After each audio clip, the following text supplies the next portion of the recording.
రెండు కొండలు ఢీకొంటుంటే మధ్యలో నలిగిపోయేటటువంటిది సామాన్యుడు. మన ఆంధ్రప్రదేశ్లో, తెలంగాణలో చూసాం. కేసీఆర్కి అనుకూలంగా పనిచేసినటువంటి లేదా కేసీఆర్ రేవంత్ని ఏడిపించడానికి ప్రయత్నించినటువంటి సందర్భంలో కేసీఆర్ ఆజ్ఞలకు అనుగుణంగా పనిచేసిన అధికారులు రేవంత్ ఒక ఆట ఆడుకుంటున్నాడు. అట్లాగే ఆంధ్రప్రదేశ్లో చంద్రబాబుని ఏడిపించడానికి జగన్ ప్రయత్నించినటువంటి సందర్భంలో సహకరించినటువంటి ఐపీఎస్ని ఇప్పుడు చంద్రబాబు నాయుడు ఒక ఆట ఆడుకుంటున్నారు. అట్లాగే దేశాల్లోనేగా, ఇది రాష్ట్రాల్లోనేగా, దేశంలోను ప్రపంచంలోనూ కూడా ఇట్లాంటివి ఉంటాయి.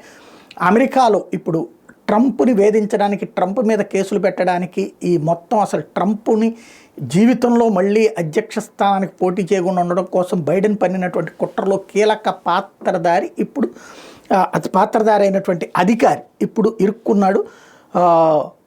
ఏదైతే white house strategist Stephen Miller ఇప్పుడు టాప్ వైట్ హౌస్కి సంబంధించినటువంటి దీంట్లో కీలకమైనటువంటి అంశాలు, ఎన్జిఓలు, అట్లాగే బైడెన్ అడ్మినిస్ట్రేషన్కి సంబంధించి దాంట్లో illegal human trafficking and sex slavery అంశాలకు సంబంధించి వ్యవహరించేటటువంటి వాళ్ళని ఎవరైతే అక్కడ అంటే కీలక పాత్రదారులు ట్రంప్ని వెన్నుపోటు పొడవడానికి ప్రయత్నించినటువంటి వాళ్ళ మీద ఇట్లాంటి ఆరోపణల కింద కేసులు పెట్టేటటువంటి ప్రయత్నం జరుగుతోంది. అరెస్టులు చేయడమా, పక్కకి పంపడమా, ముందైతే ఉద్యోగాల్లో నుంచి తీయడం, పక్కకు పంపడం లాంటి చర్యలు జరుగుతున్నాయి. అమెరికాలో కూడా ప్రతీకార రాజకీయం పీక్ స్టేజ్లోకి చేరింది అనడానికి సజీవ సాక్ష్యం అవుతోంది ఇప్పుడు.